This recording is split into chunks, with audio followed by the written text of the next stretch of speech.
तर बीड प्रकरणामध्ये आज मंत्री धनंजय मुंडेंच्या राजीनाम्यावर निर्णय होण्याची शक्यता आहे। आज मंत्रिमंडळ बैठक आहे आणि या बैठकीत निर्णय घेतला जाऊ शकतो। काल धनंजय मुंडेंचा राजीनामा का घेत नाही असा प्रश्न सामाजिक कार्यकर्त्या अंजली दमानिया यांनी अजित पवार यांना भेटून विचारलाय। अंजली दमानिया यांनी अजित पवारांची भेट घेतली। बीड प्रकरणी मुख्यमंत्र्यांशी चर्चा करणार असल्याचं आश्वासन यावेळेला अजित पवारांनी दिलंय।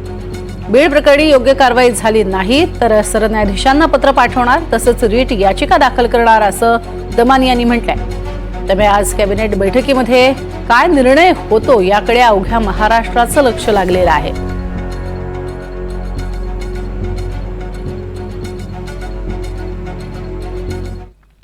म्हणजे त्यांनी इतक्या मोठ्या प्रमाणावर जी बीडमध्ये दहशत केली आहे त्याचे सगळेच्या सगळे फोटो रील्स अगदी शांतपणे त्यांनी बघून घेतले आणि त्यांनी असं सांगितलंय की उद्या दुपारी 12 वाजता त्यांची आणि मुख्यमंत्र्यांची मीटिंग आहे आणि त्यात हे सगळे डिटेल्स जे आज मी त्यांना कागदपत्र दिलेत ते सगळीच्या सगळी कागदपत्रांवर डिस्कशन ते उद्या मुख्यमंत्र्यांबरोबर घेतील आणि पुढचा निर्णय जो आहे तो ते घेतील।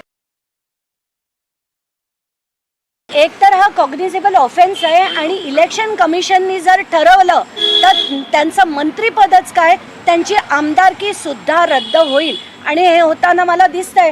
जर यांनी आज कारवाई केली नाही तर मी सीजनकडे ऑलरेडी पत्र लिहिलेलं आहे आणि त्यांच्याकडनं याला सुओ मोटो पिटिशन दाखल करून घेण्याची विनंती देखील मी केलेली आहे। राजीनामा घेतला नाही तर काय भूमिका असेल? तर चीफ जस्टिसकडे मी जे पत्र लिहिलेलं आहे त्याच्यावर कारवाई होईल अशी माझी अपेक्षा आहे।